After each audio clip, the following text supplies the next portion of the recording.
Hi guys, welcome to Cric Chat with Venkatesh. ఈ ఏడాది డిసెంబర్లో ఐపీఎల్ మెగా ఆక్షన్ జరగబోతుంది ఫర్ ది సీజన్ 2022.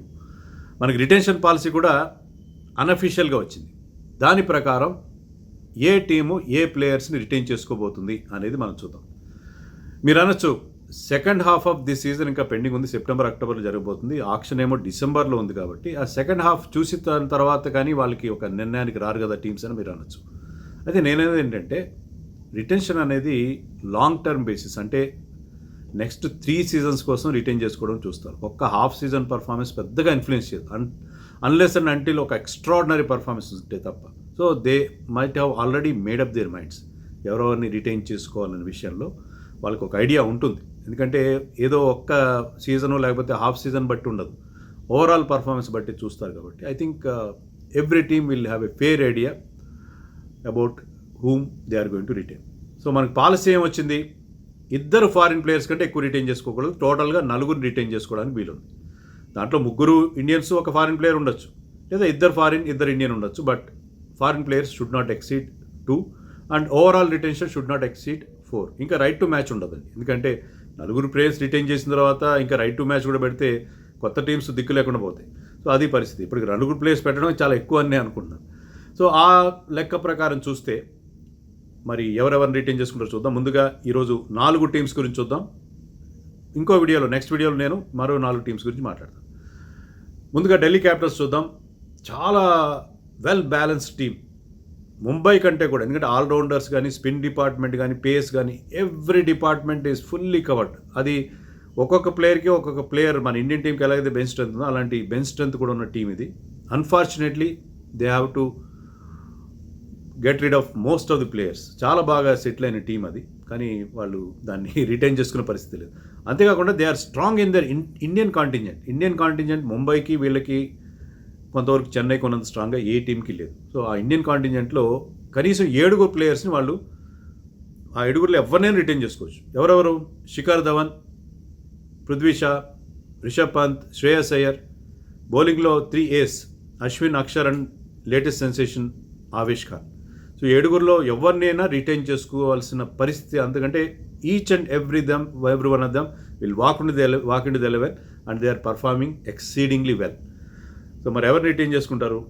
7 మంచి ఇండియన్ ప్లేయర్స్ ఉన్నారు కాబట్టి ఈ టీంని అనుకోవడం, 3 ఇండియన్స్ని ఒక ఫారినర్ కోసం వెళ్తారు. ఆ 3 ఇండియన్స్ ఎవరు? ఖచ్చితంగా రిషబ్ పంత్ ఉంటాడు, శ్రేయస్ అయ్యర్ కూడా ఉంటాడు. ఎందుకంటే యూత్లో వాళ్ళు ఇన్వెస్ట్ చేశారు, చాలా కాలంగా వాళ్ళు ఆ టీంకి పర్ఫామ్ చేస్తున్నారు. శ్రేయస్ కూడా ఉంటాడు, శ్రేయస్ కూడా కంటిన్యూ అవుతాడు. It will be tossup between Prithvi Shaw and Ashwin. అందరూ బ్యాట్స్మెన్ ఎందుకు, మనం అశ్విన్ లాంటి ఒక గన్ బౌలర్ కోసం వెళ్దాం అనుకుంటే అశ్విన్ కోసం వెళ్తారు. లేదు పృథ్వీ షా మంచి భవిష్యత్తు ఉన్న కురాడు, జస్ట్ 21 ఇయర్స్ ఆఫ్ ఏజ్ అనుకుంటే పృథ్వీ షా కోసం వెళ్తారు. సో ఈ 3 ఇండియన్ ప్లేయర్స్లో my choice will be Rishabh, Shreyas, Prithvi / Ashwin. మరి మిగిలిపోయే వాళ్ళు, శిఖర్ ధవన్ సంగతి ఏంటి? శిఖర్ ధవన్ 2 సీజన్స్ నుంచి అద్భుతంగా ఆడుతున్నాడు, ఎక్స్పీరియన్స్ ఉంది, లెఫ్ట్ హ్యాండర్, అంతా బాగానే ఉంది. కానీ ఈజ్ ఆల్రెడీ 35. మీరు రాబోయే 3 సీజన్స్ గురించి మనం మాట్లాడుతున్నాం. అలాంటప్పుడు 38 వరకు అతని మీద ఇన్వెస్ట్ చేయడంలో there is no meaning. Buyback చేయడానికి ఖచ్చితంగా ట్రై చేస్తారు మళ్ళీ అతన్ని, ఎందుకంటే is a డెలియేట్.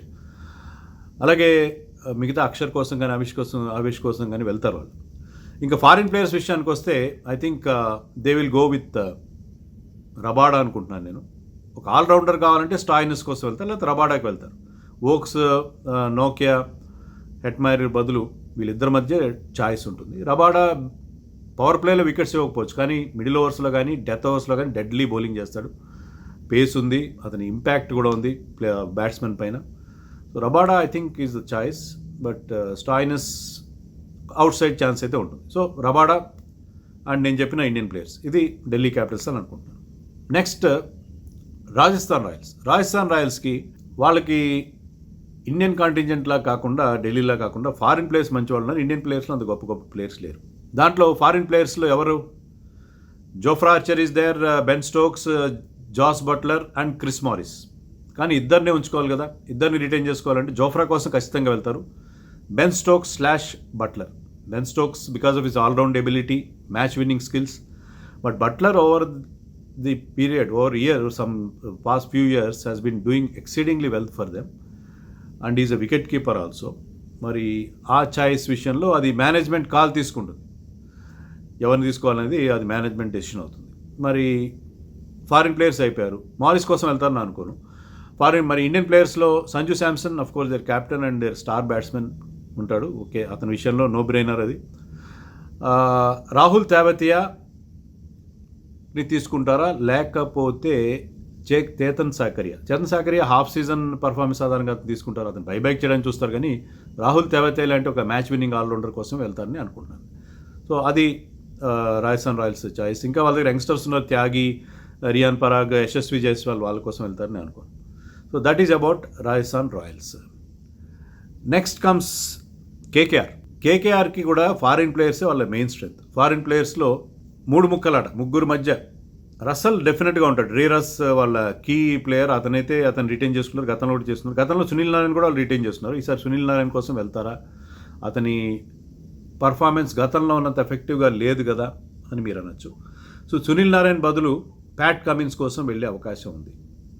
Pat Cummins, Lockie Ferguson కూడా ఉన్నాడు అక్కడ, బట్ ప్యాట్ కమిన్స్ కొన్న ఇమ్మెన్స్ వాల్యూ అతనుకున్న పేస్ కానీ అతనుకున్న ఎక్స్పీరియన్స్ కానీ. So Pat Cummins and Russell are likely candidates అని అనుకుంటున్నాను నేను. నారాయణ్ ఈసారి ఉండకపోవచ్చు అని నా అభిప్రాయం. అలాగే ఇంకా ఇండియన్ ప్లేయర్స్కి వచ్చేసి శుభ్మన్ గిల్ అఫ్కోర్స్ ఈ సీజన్లో బాగా పర్ఫామ్ చేయలేదు. అతను actually is not totally cutout for this 2020 game, but is a class player. వాళ్ళకున్న వాళ్ళు ఒక సాలిడ్ బ్యాట్స్మెన్ ఎవరంటే అతనే, కాబట్టి అతను ఉంటాడు. అతనితో పాటు వరుణ్ చక్రవర్తిని వాళ్ళు సెలెక్ట్ చేస్తారు అని అనుకుంటున్నాను. నితీష్ రాణా, ప్రసిద్ధ్ కృష్ణ, మావి, వీళ్ళందరూ కూడా లాభం లేదు. మరి కెప్టెన్ ఎవరు టీంకి? డీకేని మనం అనుకోవట్లేదు, డీకే కూడా ఏజ్ ఫ్యాక్టర్. అండ్ మోర్గన్ కూడా వాళ్ళు, because he is not performing well as a batsmen. So Morgan, DK లేకపోతే కెప్టెన్ కూడా వాళ్ళు ఓపెన్ ఆక్షన్లో వాళ్ళు కెప్టెన్ కూడా వెతుకోవాల్సి ఉంటుంది, అది వాళ్ళ పరిస్థితి. So that is about KKR. And last but not the least RCB గురించి చూద్దాం. ఆర్సీబీలో కూడా వాళ్ళకి ఫారిన్ ప్లేయర్స్ విషయంలో పెద్ద ఇబ్బంది ఉంటుందని అనుకోను నేను. They will select ABD and Maxwell కోసం వెళ్తారు. ABD of course will be there. అలాగే విరాట్ కోహ్లీ ఎలాగ ఉంటారు. సో 3 ప్లేస్లు అక్కడ ఉంటాయి. జేమిసన్ కోసం వెళ్తారా, Maxwell has greater value. Jamieson మన టెస్ట్ మ్యాచ్లో బాగా పర్ఫామ్ చేశాడు, అతని టెస్ట్ రికార్డ్ చాలా బాగుంది. వన్ డేస్లో కానీ T20స్లో కానీ అతని రికార్డ్ అంత గొప్పగా లేదు. అతని బ్యాటింగ్ కూడా లోయర్ డౌన్ ది ఆర్డర్ అంత ఎఫెక్టివ్గా, అంటే అంత బిగ్ హిట్స్ కొట్టగలడా అనేది కూడా డౌటే. కాబట్టి I think they will go for Maxie and ABD as foreign players. Virat Kohli there captain there. So ఇంకొక ప్లేస్, ఇండియన్ ప్లేస్, దాంట్లో దేవదత్ పడిక్కల్ అండ్ సిరాజ్ మధ్య చాలా పెద్ద పోటీ ఉంటుంది. అందరు బ్యాట్స్మెన్ అయినా ఆ టీంకి ఉన్న వీక్నెస్సే బౌలింగ్ కదా. గతంలో కూడా ఎప్పుడు బ్యాటింగ్ మీద కాన్సన్ట్రేట్ చేసి చాలాసార్లు దెబ్బతిన్నారు కదా. బౌలింగ్ తీసుకోవాలనేది ఒక లాజికల్ రీజన్. కానీ Devdutt Padikkal has done really well. అతనుకున్న టాలెంట్ కానీ, అతను గతంలో అతను చూపిస్తున్న ప్రామిస్ కానీ, అలాగే సిరాజ్ ఈ సీజన్లో గత ఆస్ట్రేలియా టూర్ నుంచి we are seeing different Siraj actually. చాలా పెద్ద చాయిస్ అది, వీళ్ళిద్దరి మధ్యలో ఎవరిని తీసుకోవాలనేది. సో అందుకని నేనేమంటానంటే DDP/సిరాజ్. మిగతా 3 ప్లేస్ విషయంలో పెద్దగా పేచీ లేదు, ఫ్యాన్స్ కూడా ఉండకపోవచ్చు అనుకున్నాను. కానీ ఇంకా they have to leave out Yuzvendra Chahal, who has served them so well.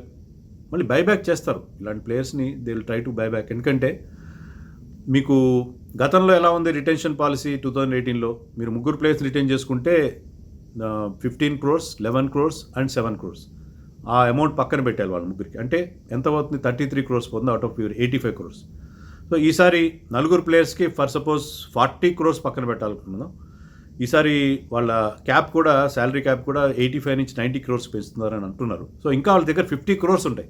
50 crores కొంతమంది marquee players like Chahal, Washington Sundar, Jamieson, ఇలాంటి ప్లేయర్స్ కోసం హర్షల్ పటేల్ని ఎందుకు మనం వద్దనుకుంటున్నాం అంటే, చెన్నైలో స్లో పిచ్ల మీద బాగా బౌలింగ్ చేసినట్టుగా తర్వాత ఫాస్టర్ పిచ్చెస్ మీద అంత ఎఫెక్టివ్ అనిపించలేదు అతను. ఒక్క సీజన్ పర్ఫార్మెన్స్తో అతను రిటైన్ చేయరు. ఇలాంటి వాళ్ళందరి కోసం మళ్ళీ బైబ్యాక్లో చాలా అగ్రెసివ్గా బిడ్డింగ్ చేసి మళ్ళీ ఆ కోర్ టీంని నిలబెట్టుకోవడానికి ప్రతి టీం కూడా ప్రయత్నం చేస్తుంది. అందుకని నేను ఏమంటున్నానంటే, మనం ఈ నలుగురిని రిటైన్ అనుకున్నా సరే మిగతా ప్లేయర్స్లో కూడా ఇంపార్టెంట్ ప్లేయర్స్ని ప్రతి టీము పాత వాళ్ళనే తమతో తీసుకోవడానికి గట్టి ప్రయత్నం త్రూ ఆక్షన్ చేస్తే వాళ్ళ మీద ఎక్కువ డబ్బు పెట్టి మిగతా ప్లేయర్స్ని మిగతా ప్లేసెస్ ఫిల్ చేయడం విషయంలో కాస్త స్మార్ట్ బయింగ్ చేస్తారని అనుకుంటున్నాను. So this is about the 4 teams.